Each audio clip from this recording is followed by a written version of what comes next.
ও টুনির মা তোমার টুনি কথা শুনে না। টুনির মা গানের গায়ককে মনে আছে? আচমকাই মিডিয়া থেকে ভ্যানিশ এই গায়ক। টুনির মা গাওয়ার পর আর দেখাই যায়নি তাকে। সুপারহিট গান গেয়েও কাজ জোটেনি কপালে। এখন কোথায় আছেন এই গায়ক? কিভাবে চালাচ্ছেন সংসার?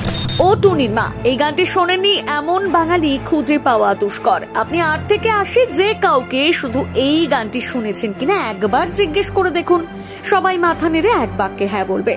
রিলিজের পর থেকেই এই গানটি এতটাই জনপ্রিয় হয়েছিল যে কচি থেকে বুড়ো সবার ফোনে ফোনে এই গানটি বাজতো।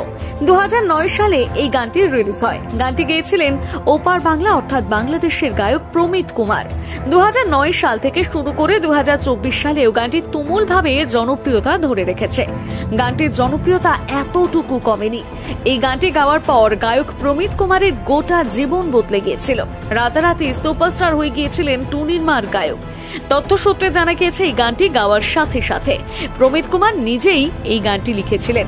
প্রথম দিকে তিনি গানটি লিখেছিলেন কেবলমাত্র জনপ্রিয়তা ও অর্থ উপার্জনের লক্ষ্যে। হাতে টাকা পয়সা না থাকায় গান লেখাটাকে অর্থ উপার্জনের রাস্তা হিসেবে বেছে নেয় প্রমিত। আর এভাবেই একদিন টুনির মা গানটি লিখে ফেলেন। গানটি লেখার পর বাঁধে বড় সড় বিপত্তি। তিনি যখন গানটির রেকর্ডিং এর জন্য ঢাকার বিভিন্ন স্টুডিওতে যান, সেখানে তাকে অপমান করে তাড়িয়ে দেওয়া হয়। তাকে বলা হয় টুনির মা গানটি একেবারেই চলবে না, এই ধরনের গান সঙ্গীত জগতের অপমান।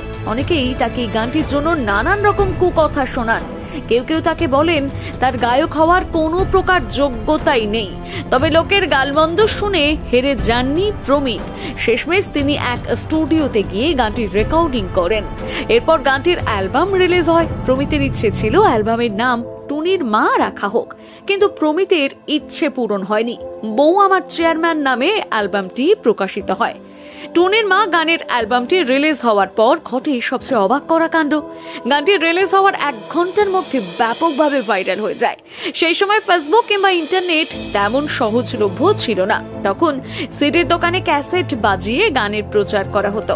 এভাবেই টুনির মা গানটি বাজানো হলেই লোকেদের ঠিক ভিড় জমে যায় ক্যাসেটের দোকানে। সকলের মুখে মুখে ঘরে ঘরে ফোনে ফোনে ছড়িয়ে পড়ে টুনির মা গানটি। ক্যাসেটের দোকানে গিয়ে 8 থেকে 80 কচি থেকে বুড়ো সকলেই ফোনের মধ্যে টুনির মা গানটি ডাউনলোড করতে শুরু করেন। সেই সঙ্গে মুড়ি মুরগির মতন বিক্রি হতে থাকে টুনির মা গানের ক্যাসেট।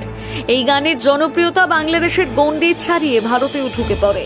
বিয়েবাড়ি থেকে শুরু করে পুজোর প্যান্ডেল সর্বত্রই এই গানের আধিপত্য টের পাওয়া যায়। এখনো পাড়ায় পিকনিক থেকে শুরু করে দশমীর ভাসান ডান্স সবেতেই টুনির মা শোনা যাবেই যাবে। এই টুনির মায়ের হাত ধরে প্রমিত কুমারের ঘরে বেশ ভালোই আয় উন্নতি ঘটে। কিন্তু টুনির মার গায়ক প্রমিত কুমার এক সময় নিজের গান বাজনা থেকে সরে আসেন। সম্প্রতি এক সাক্ষাৎকারে তিনি জানান, ভালো পারিশ্রমিক না পেলে এবার থেকে তিনি আর গান করবেন না। মনের মতন পারিশ্রমিক না জোটায় তিনি গান থেকে দূরত্ব তৈরি করেছেন। বর্তমানে গান ছাড়াও আরো অন্যান্য পেশার সঙ্গে তিনি জড়িত রয়েছেন, সেখান থেকেই উপার্জন করছেন। তবে আবার কবে টুনির মায়ের মতন হিট গান উপহার দেবেন সে নিয়ে এখনো পর্যন্ত কিছুই জানাননি এককালের এই জনপ্রিয় গায়ক।